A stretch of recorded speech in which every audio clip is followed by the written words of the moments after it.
And you never know. That's another thing that's, there's so much that goes into it. I actually, why you said that we could get rid of the video, but I need to be able to see people before I understand them. And I hate just talking on the phone because I can't see what you're thinking. Mm-hmm. And if you're attending, and I actually have a friend who is kind of high up in a university, and she attends Zoom meetings without the Mm-hmm. video because Yeah. she's working on a quilt. And she doesn't want people to be seeing that she's doing other things. And I want to be able to Ah. see you. Yes, yes, of course, of course. You want to know that I'm engaged. Hmm. Yes, yes, of And course, that makes sense. and that's partly why I didn't like online teaching.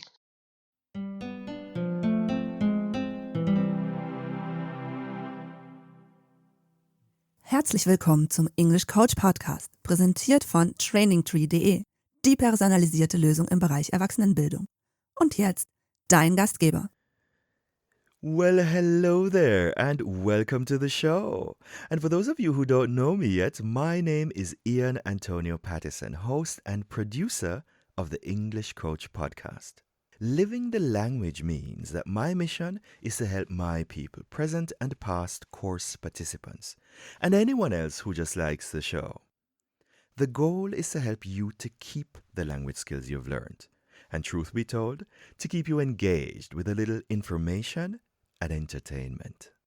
This episode, like all the rest, takes my usual relaxed, accessible, human approach to your learning experience and offers you immersion into real things and real personalities from anywhere you are. There's also the occasional mini lesson, but for the most part, there's somewhere else for that. So what will you get from this episode? Or in other words, what's in it for you? English language for remote work is the core theme. And our esteemed guest for today, dear friend of mine, Sandra Loeb. Sandra acquired her PhD in marketing, transportation, and logistics at Kent State University and currently serves as an associate professor of marketing. Sandra's academic journey also includes an MBA and a Bachelor of Science in English Education and Coaching. Today we explore the wisdom of her academic as well as her true-to-life, hands-on experience working within various cultures in different parts of the world. We look at techniques for getting, giving, and clarifying information, getting things done, and of particular interest to me, all within the remote working environment. Other more colorful keywords of our lively conversation today include language learning techniques for adults, power distance, contrasting degrees of collectivism, attitudes to instruction such as my way or the highway. We look at rainbow hair, foreign accents, and last but by no means least, rumors of whose death have been greatly exaggerated, insights into the many lives of a fly called Fred. You are an educator, and one of the questions I had today for you, how does it make you feel? What's it like, Sandra, to be an educator like this? You've been working internationally. You've educated so many people. You have students all over the world. Some of them are still in contact. Yeah, how does it make you feel? What's it like? I enjoy the fact that I have contacts everywhere. I enjoy when somebody, you look at it and you think you can't impact everybody, but every once in a while, somebody like you, or I have a few other students who will come back and say, you had an impact on my life. And just having Mm-hmm. one or two makes it worthwhile. Um, at this point in time, I'm looking at retirement, and I'm done with it almost. But I want to go back and visit everybody. I don't know if you remember the Slovenian girls. I visited them once. I want to go back and visit. And one day I want to go to Jamaica when you're there. I think that would be so interesting. Well, it And would be. do you go back? You go back. Not enough, not enough. The last time I should have gone back, there was it wasn't a pandemic. I was planning to go back, but there was a disease going around that was actually before Zika in Brazil. Before There was another Zika? one before Zika, yeah. Oh, Just before there was another one going around, and my father got it, my brother got it. And this one, it doesn't cause like deformities or anything, but it's also from mosquitoes, and you have flu-like symptoms for months. not like malaria, but It doesn't kill you, but you have huh, joint pains and flu-like symptoms for months. huh. And if had I gone there, I don't think I would have gotten back. But yeah, the last 4 years, Sandra, have been very difficult for many reasons. Mm-hmm. And also unfortunately, I haven't really had the chance to do that You keep because switching to the German. Also, oh yeah, I keep saying also sorry. that's okay. That's Yes, yes, okay. yes. It's kind of in my blood, Yeah, actually. Yeah, it's what 16 years. It's quite long. yeah. Well, no, we won't. I was going to say, and then the one thing that gave you difficulty at Frankfurt, at the Viadrina, Hmm. they wouldn't let Hmm. you out because of the language. And look at you now.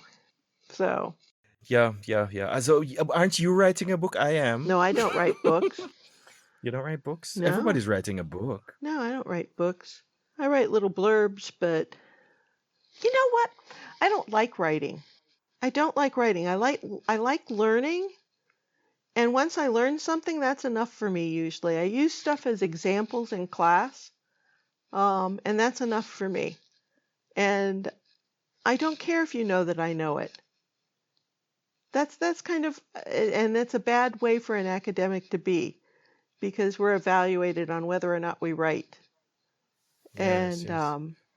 I'd rather go for the experiences, like I was supposed to be in Africa in 2 weeks, but can't go. And that's what I have enjoyed about what I do. All those experiences that, you know, what other job could I have had that I would have gone and lived someplace like Germany for 3 years, or I lived in China for 6 months, and I keep going back to Vietnam.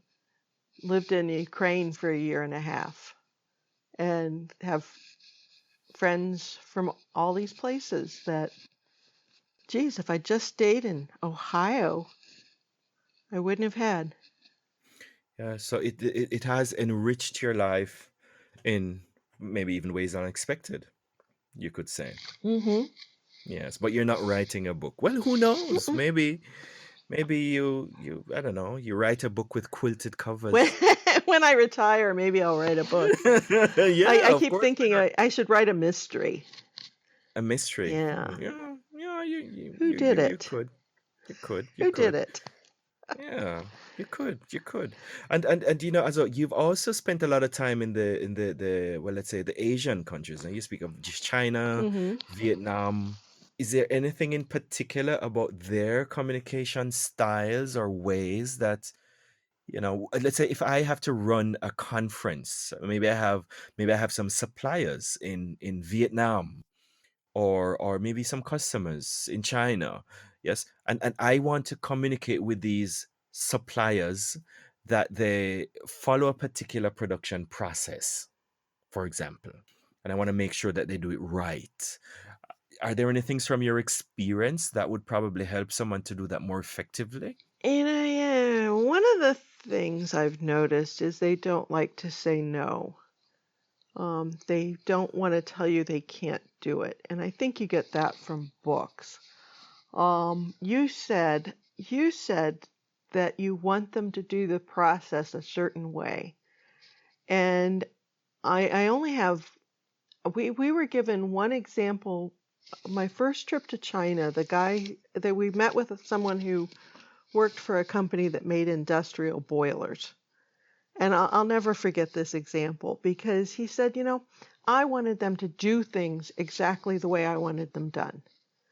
I wanted them to do this step, this step, this step, this step. And he had a certain outcome, and they knew the outcome. They knew the outcome. And to them, the outcome was the most important thing. And this was kind of interesting because he said, I never saw them doing the steps. I couldn't get them to let me see them doing the steps, but they had the outcome. They got there. Ah, And it was just like, okay. oh my gosh, maybe the steps in between aren't so important. That was such an interesting um, story that he told. That he kept focusing on the process, like you were just saying, but he needed to tell them what the outcome was, and they knew how to get there. They could figure out how to get the outcome, and it might not be his way. Yes. And I think Americans are probably one of the worst at this. You do it my way, but you do it my way. And he learned through process that maybe his way wasn't the only way. So maybe that's something. That is something. And I, it brings us also back to also this culture, Sandra. But is there anything else you want to? I think I interrupted you there. well, and I was thinking of Vietnamese culture, and most of my experience is academic, but I encountered issues related to like the collectivism and Mm-hmm. trying to do research, and you want it done. I don't know if you've done much research, but if you have like 30 people working together, it's cumbersome. You want a team of maybe 5. Mm-hmm. And they looked at it. They said, well, we don't care. We want everybody to get the experience because we want everybody to be better at the end of this. And we Mm-hmm. looked at it. We want an end result. Mm-hmm. And we need to have it fast. And you can't have 30 people working on it. So Mm-hmm. sometimes the collectivist issues come out, but that was more from an academic perspective. So, Yes. So how does this collectivism, as you describe it, play out in, let's say, remote working? As we're coming back to the same example, can you imagine how that would be relevant in a conference? Maybe you'd have everybody listening in, and maybe you ask a question and everybody hears, but nobody wants to answer, or something, or maybe nobody wants to tell the truth because they don't want to cause a friend to lose well, face or that something like would come that. from the hierarchical aspect, like the respect of power, I think. Um, because I don't know if you remember, there was I forget where the plane crash was. It may have been California, that the Yes. Asian plane crashed, and they said that the co-pilot knew that something was wrong. I forget how they knew this, but he wouldn't correct the pilot. And you might get something like that in a meeting. You're my boss. I mean, I experience this as a professor sometimes. People don't want to correct me when I'm wrong because I'm the professor.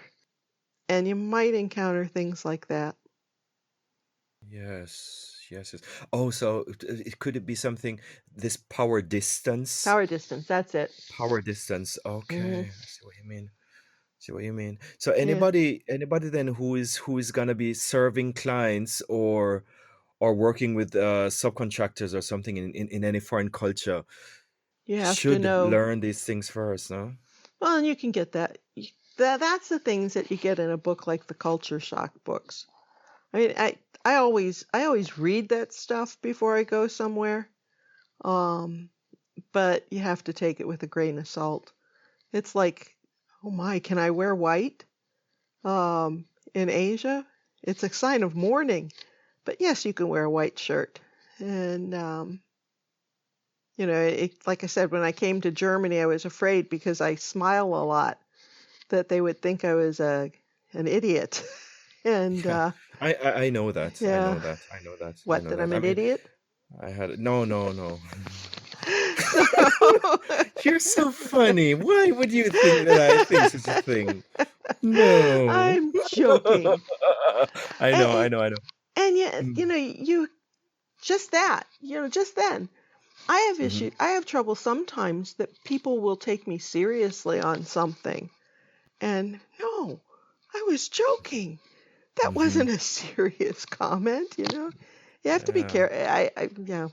I try to know who I can joke with and who I can't. Well, I will never know.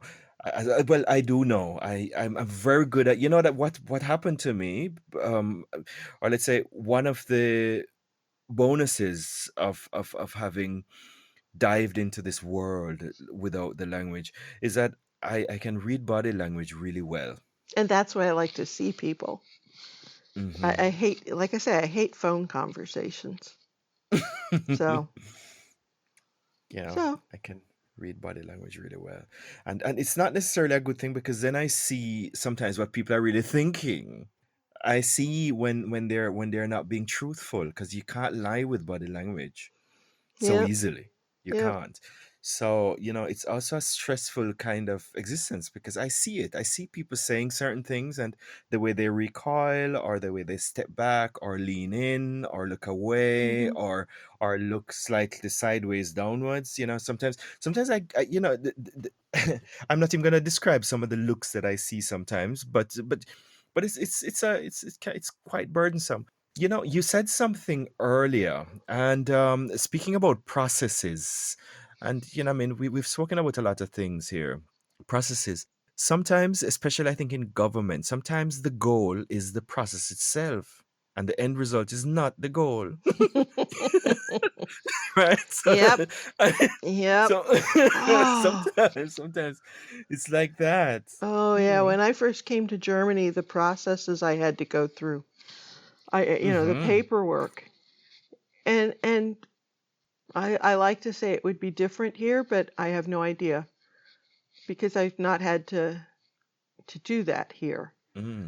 But I Hmm. didn't Hmm. get paid for a long time because I couldn't open a bank account, and I couldn't open a bank account because I didn't have a residency permit, and I couldn't have a residency permit until I had a contract, and I couldn't have a contract until I had a bank account. And it was like catch 22, seriously. And it was everything sort of fell together all at once. And that's how it had to work. And it was like 2 months of no pay. Well, yeah, 2 months. Well, yeah. No, So, I've had a few catch 222s. Yes, yes. hmm.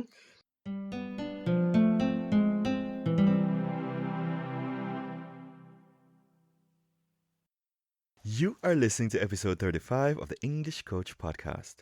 The show is self-sponsored. If you're interested in more, why don't you request to join my listeners group? It's called Living the Language, and there's a link for that in the show notes. And now quickly for my German listeners. In diesem Zusammenhang bin ich Sprachtrainer für Englisch für die Arbeit. Bei dieser Show geht es immer noch darum, Menschen zu helfen, ihre Sprachkenntnisse zu behalten und weiterzuentwickeln. Dies ist eine unabhängige Show, in der ich Pragmatismus und Authentizität anbiete. Es ist keine Lektion im klassischen Sinne. Wenn du an Kursen interessiert bist, die nachweislich speziell auf deine beruflichen Bedürfnisse zugeschnitten sein kann, benutze bitte das Kontaktformular unter trainingtree.de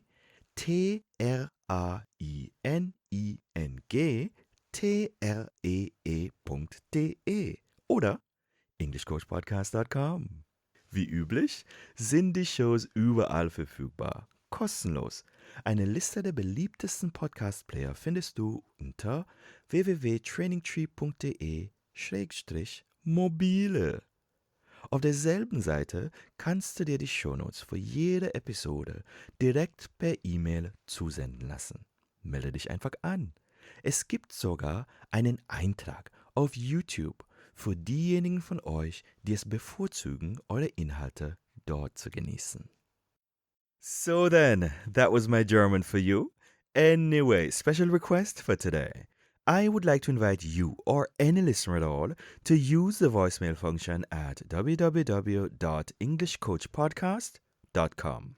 That big orange button on the right or at the bottom if you're using mobile to tell me specifically about those out of class activities that have helped you most to develop your foreign language skills. anything at all. It doesn't have to be anything fancy. You'll have 90 seconds to talk, and you can give your name, your website, and your Instagram handle. The first few will be featured on an upcoming episode. I am looking forward to hearing from you. So without further ado, on with the show.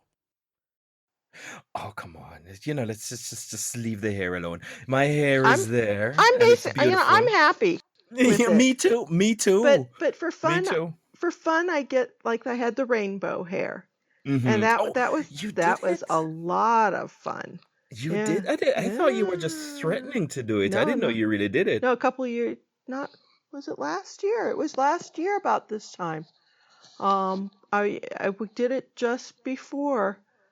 I think I was 6 weeks gone, just before I went to Africa, and people would actually come up to me and ask if they could touch it, and it's like, I think it's beautiful. The one you posted recently was fantastic. No, yeah. I don't know if I want you to touch my hair. Yeah.